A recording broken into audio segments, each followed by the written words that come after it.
வணக்கம். தமிழூடாக இன்றைய தலைப்பு பொதியூடாக இணைந்திருக்கிறோம். இன்று என்ன விடயத்தை பற்றி நாங்கள் பேச போறோம் என்றால், இளைஞர்களுடைய தொழில்சார் மனப்பாங்கில் மாற்றம் அவசியம். அதாவது அண்மித்த நாட்களில் நாங்கள் பார்க்கின்ற பொழுது இந்த இளைஞர்கள் வேலைவாய்ப்பு கோரி போராட்டங்கள் செய்திருந்தார்கள். அதே நேரத்தில் வேலை அற்ற பட்டதாரி ஒருவர், அதாவது வேலை கிடைக்காத காரணத்தினால் தற்கொலை செய்து கொண்டார் என்கிற செய்திகளை ஊடகங்களிலே நாங்கள் அறியக்கூடியதாக இருக்கின்றது. அதே போன்று இந்த வேலை தொடர்பான பிரச்சனைகள் போராட்டங்களாக அடிக்கடி வேலை கேட்டவர்கள், அதாவது வேலையற்ற பட்டதாரிகள் வேலையை தேடி கேட்டு அவர்கள் வேலையை கோரி போராட்டம் செய்கின்ற விடயங்களை நாங்கள் அறிந்திருக்கிறோம், கேட்டிருக்கிறோம், பார்த்திருக்கிறோம், நேரே கண்டிருக்கிறோம் அவருடைய போராட்டங்களை.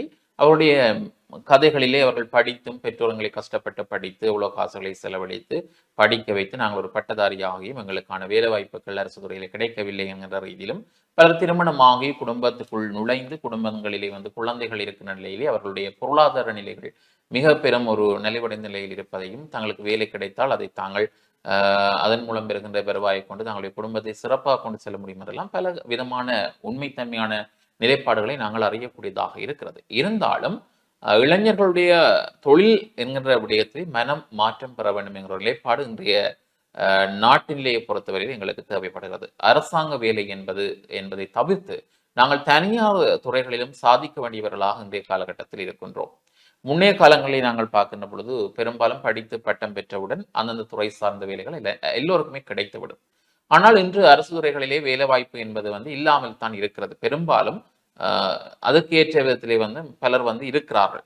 துறை சார்ந்து அந்தந்த இடங்களிலே தொழில்கள் அவர்களுக்கு வழங்கப்பட்டு கொண்டிருக்கிறது. ஆனால் இந்த கொரோனா கால பகுதிகள், இடர் சூழ்நிலைகள் என்ற அடிப்படையிலே பட்டதாரிகள் வெளியேறி கொண்டிருக்கின்ற பொழுது அவர்களுக்கான வேலை வாய்ப்பு என்பது தடைப்பட்டிருக்கின்ற ஒரு சூழ்நிலையிலே பட்டதாரிகள் வெளியேறி கொண்டுதான் இருக்கிறார்கள். ஆனால் அவர்களுக்கான வேலை வாய்ப்பு என்பது அரிதாகவே இருக்கின்ற ஒரு சூழ்நிலை இருக்கிறது. ஆகவே இப்பொழுது அரசாங்கத்தினால் குறை கூறி ஒன்றுமே செய்ய முடியாது. நாடு இருக்கிற நிலைப்பாடு அப்படி இருக்கிறது. பொருளாதாரம் சவாலுக்கு உட்பட்டிருக்கிறது. ஆகவே இந்த நேரத்தில் நாங்கள் இளைஞர்கள் தான் சிந்திக்க வேண்டியவர்களாக இருக்கின்றோம். என்ன சிந்திக்க வேண்டுமாக இருந்தால், நாங்கள் அரச வேலை தான் எங்களுக்கு வேலை என்பதை தாண்டி நாங்கள் தனியார் துறைகளிலும் சாதனை செய்ய முன்வர வேண்டும். அதுதான் இன்றைய மாற்றப்பாடாக இருக்கிறது. எல்லோருக்குமே அரசு வேலை கிடைக்குமா என்பது கூட சந்தேகம் என்கிற நிலைப்பாடு தான் இன்றைய காலகட்டத்தில் நிலவுகிறது. இருக்கின்றவர்களே தங்களுடைய வேலையை தக்க வைப்பதற்கான சூழ்நிலை ஒரு என்ன சொல்வது, குழப்ப நிலையிலே தான் இருக்கிறது பல இடங்களிலே ஆகவே நாங்கள் அந்த ஒரு சூழ்நிலையிலே தனியார் துறையிலே நாங்கள் கால் பதித்து ஜொலிக்க வேண்டிய ஒரு தருணம் இருக்கிறது. முன்னைய காலங்களில் அரசாங்க வேலை என்பது நிரந்தரமாக எங்களுடைய வாழ்வியலுக்கான ஒரு அடிப்படை ஆதாரமாக இருந்தது. ஆனால் இன்று அவ்வாறு எதிர்பார்த்து வாழ முடியாத ஒரு சூழ்நிலை எங்களை உருவாக்கி இருக்கிறது. குறிப்பாக முன்னைய காலையில இந்த அரசு வேலை செய்தால் மற்ற வேலைகளை செய்பவர்களை கொஞ்சம் நாங்கள் என்ன சொல்வது, அரசு வேலை செய்யத்தான் அது நல்ல ஒரு சம்பளம் கிடைக்கும், எங்களுக்கு ஒரு பாதுகாப்பு இருக்கும், இறுதி காலம் வரை ஒரு ஓய்வூதியம் கிடைக்கும், நாங்கள் எங்களை சிறப்பாக கொண்டு நடாத்த வழிவகுக்கும் என்றெல்லாம் நாங்கள் சொல்லிக் கொள்வோம். மற்ற வேலைகளில் எல்லாம் ஒரு உத்தரவாதம் இல்லை. வேலை கிடைத்தால் தான் போகலாம், ஒரு கூலி வேலை செய்கின்றவர் தனக்கு வேலை இருந்தால் தான் போகலாம் என்கிற நிலைப்பாடுகள் இருக்கும். இது ஒரு பாதுகாப்பான நிரந்தரமான வேலை என்று சொல்லி அரசு ஊழியர்கள் தங்களுக்குள்ளே அதை சொல்லிக் கொள்வார்கள். பெற்றோர்களும் அதைத்தான் விரும்பிக் கொள்வார்கள். ஆகவே இன்றைய காலகட்டத்தை நாங்கள் பார்த்தால் எல்லாம் தலைகளாகவே மாறிவிட்டது.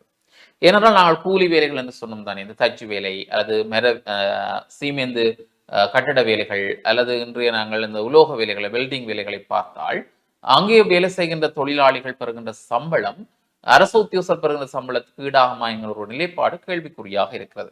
என்றால் அவர்களுக்கான இன்றைய நாட்சம்பளம் கூட 3000, 3500 அவர்களுடைய அனுபவ அடிப்படையில் 4000 வரை செல்கிறது.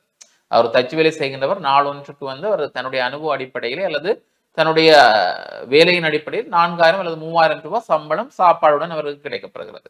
அதே போன்று ஒரு கட்டிட வேலை செய்கின்ற ஒரு கூலி தொழிலாளி சீமெந்து வாளி தூக்குகிறார் அல்லது கூலி வேலை செய்கிறார் என்று சொன்னால், அல்லது அவர் அடிப்படை சம்பளமாக கூலி தொழிலுக்கு பெறுகின்ற சம்பளம் 3000 தாண்டுகிறது. இப்படி இந்த தச்சு தொழில், இந்த வெல்டிங் வேலைகள் எல்லாம் அப்படித்தான் இருக்கிறது. அவர்கள் இன்று அரசு துறையை விட மிஞ்சிய நல்ல ஒரு சம்பளத்தை பெறுகிறார்கள். அதை நாங்கள் இங்கே முன்னைய காலங்களில் நாங்கள் அந்த தொழில்களிலே வருமானம் இல்லை என்ற ஒரு நிலைப்பாடு இருந்து இப்பொழுது அந்த துறைகளுக்கான கேள்வி என்பது அதிகரித்திருப்பதனால் அங்கே இவ்வாறான வேலைகளுக்கு நிறைய சலுகைகளும் சம்பளங்களும் கொடுக்கப்படுகிறது. அதனால் இங்கே நாங்கள் பெறுகின்ற சம்பளத்தை விட அவர்கள் அதிகமாக பெறுகிறார்கள். இந்த ஏற்றத்தாழ்வு என்பது எங்களுடைய வாழ்வியலை களையப்பட வேண்டும். நாங்கள் படித்து பட்டம் பெற்றதாக இருந்தாலும் முடிந்தவரை நாங்கள் அந்த எங்களுக்கான அரசு வேலை கிடைக்கும் என்பதற்கான ஒரு விடயம் இருந்தாலும் அல்லது கிடைக்காவிட்டாலும் கூட அடுத்த கட்ட நகர்வை பற்றி நாங்கள் சிந்திக்க வேண்டியவர்களாக இருக்கிறோம்.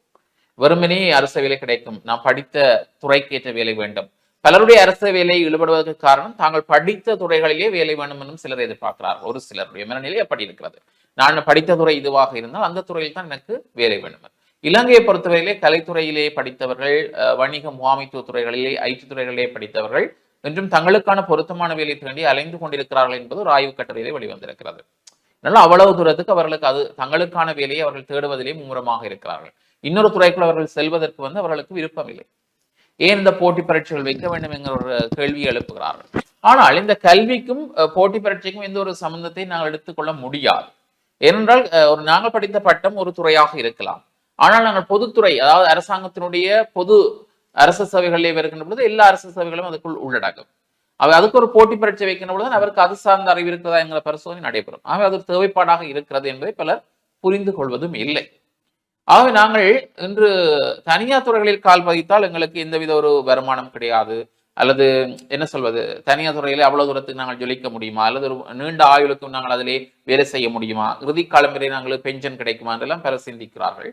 ஆனால் இன்று தனியார் துறையிலே மாதம் 3 லட்சம் 2 லட்சம் என்று, ஐடி துறைகளிலே 2.5 லட்சம் என்று சொல்லி பலர் சம்பளம் பெற்றுக்கொண்டுதான் இருக்கிறார்கள். அது அவர்கள் சேமிப்பாக மாறுகின்ற பொழுது அவர்களுக்கு எதிர்கால திட்டமிடலாக மாறுகிறது.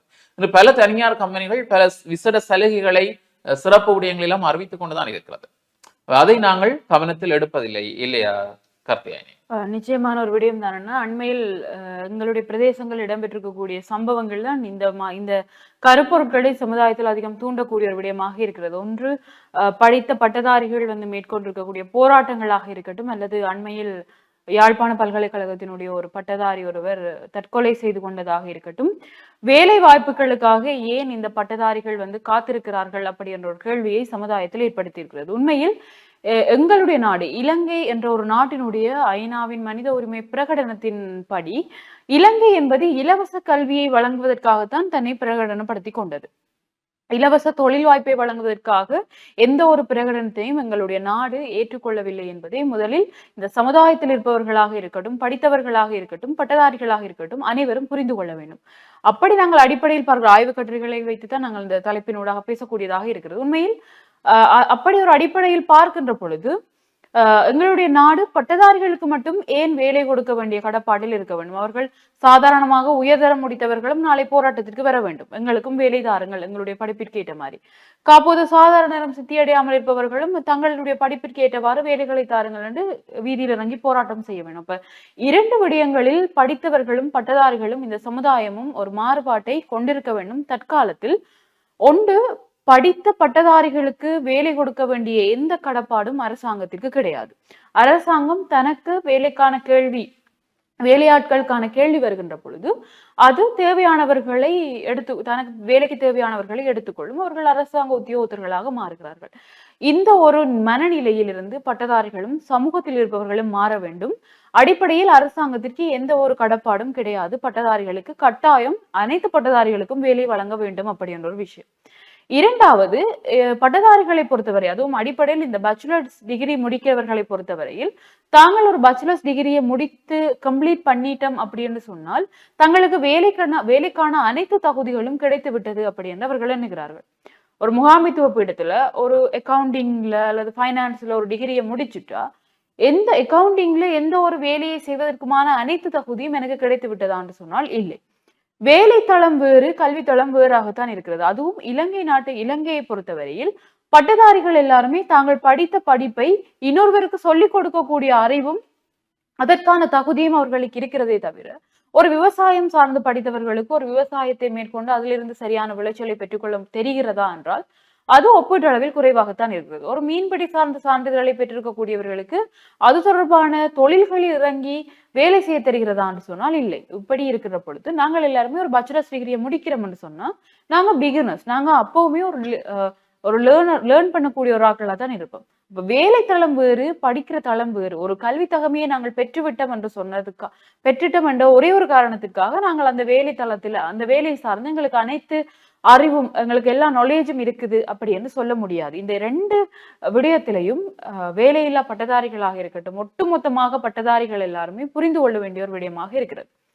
எங்களுடைய நாட்டில் வேலை இல்லையா என்று சொன்னால் உண்மையில் வேலைக்கான பல கேள்விகள் இருந்து கொண்டுதான் இருக்கிறது. அடிப்படையில் வடமாகாணத்தை நோக்கி இன்று தரவுகளில் பார்க்கக்கூடிய ஒரு விடயமாக இருந்தது. வடமாகாணத்தை நோக்கி இந்த புலம்பெயர் தமிழர்களுடைய முதலீடுகளாக இருக்கட்டும், அவர்கள் தரக்கூடிய வேலை வாய்ப்புகள் என்பது ஒப்பீட்டளவில் அதிகரித்துக் கொண்டுதான் இருக்கிறது. அதற்கான அடிப்படை காரணங்களாக ஒரு அக்கௌண்டன்சி ஒர்க்கா இருக்கட்டும், இல்லாட்டி ஒரு ஐடி ரிலேட்டடான ஒர்க்கா இருக்கட்டும், அது அவர்களுடைய பிரதேசங்களில், அவர்களுடைய நாட்டில் அவர்கள் செலுத்தக்கூடிய சம்பள செலவுகள், வேஜஸ் எக்ஸ்பென்ஸ் அவர்களுக்கு அங்க செலுத்துறதை விட எங்களுடைய நாட்டில் அதற்கான ஊழியர்களை வைத்து பேக் ஆபீஸ் வேலைகள் செய்வது வந்து அவர்களுக்குமே அந்த வேஜஸ் எக்ஸ்பென்ஸ்ன்றது குறைவாக இருக்க போது, அதை விட எங்களுக்கு அது ஒரு பெரிய காசாம இருக்க போது. அப்ப இப்படி பல வேலை வாய்ப்புகள் வந்து பறந்து காணப்படுகிறது. ஒன்று, எங்களுக்கு படித்த படிப்பிற்கான வேலைதான் வேண்டும் அப்படி என்று சொன்னால் அப்படி ஒரு வேலைக்காக நாங்க கடைசி வரைக்கும் காத்து கொண்டுதான் இருக்கோம். அதுவும் நாடளாவிய ரீதியில் வருடாந்தம் 50,000க்கும் மேற்பட்ட பட்டதாரிகள் வெளியாகின்ற நிலையில், அதுவும் குறிப்பாக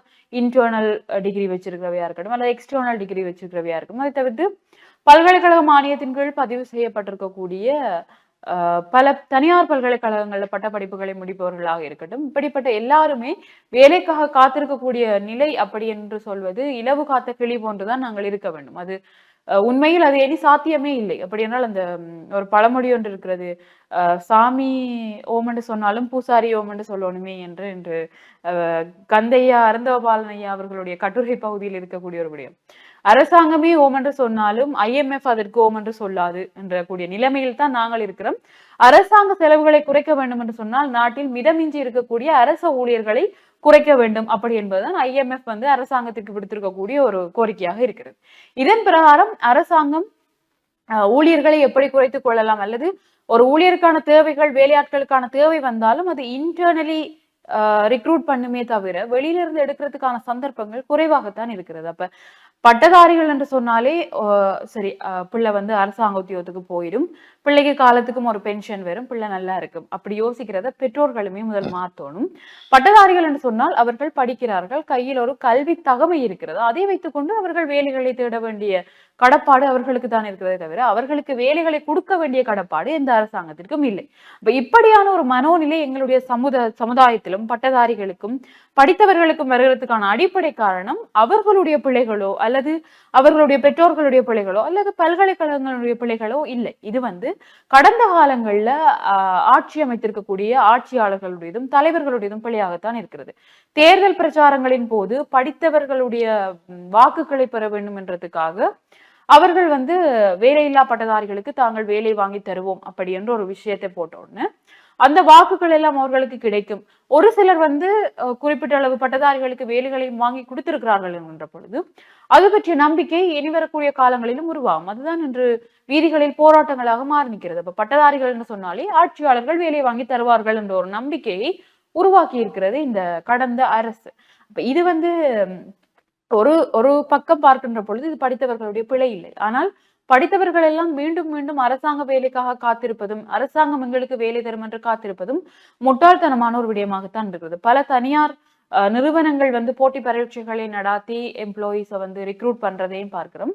சமுதாயத்துல பல தொழில்களுக்கான வேலையாட்களின் தேவைகளும் இருக்கிறது. அப்ப படித்த படிப்பிற்கான வேலை என்பதை விட எந்த தொழில் தகமையை நாங்கள் வளர்த்து கொண்டால் எங்களுடைய வாழ்வை நிலைப்படுத்தலாம் என்பதை நோக்கி பயணிப்பதுதான் சிறந்ததாக இருக்கும். உண்மையிலே ஆகவே முடிந்தவரை நாங்கள் எங்களுடைய இலக்குகளை அரசு தொழில் என்பதை விடுத்து பொதுவாக எல்லா துறைகளிலும் கால் பதிக்க முன்வர வேண்டும் என்பதை சொல்லிக்கொண்டு நாங்களும் நிகழ்ச்சியிலிருந்து விடைபெற போன்றோம்.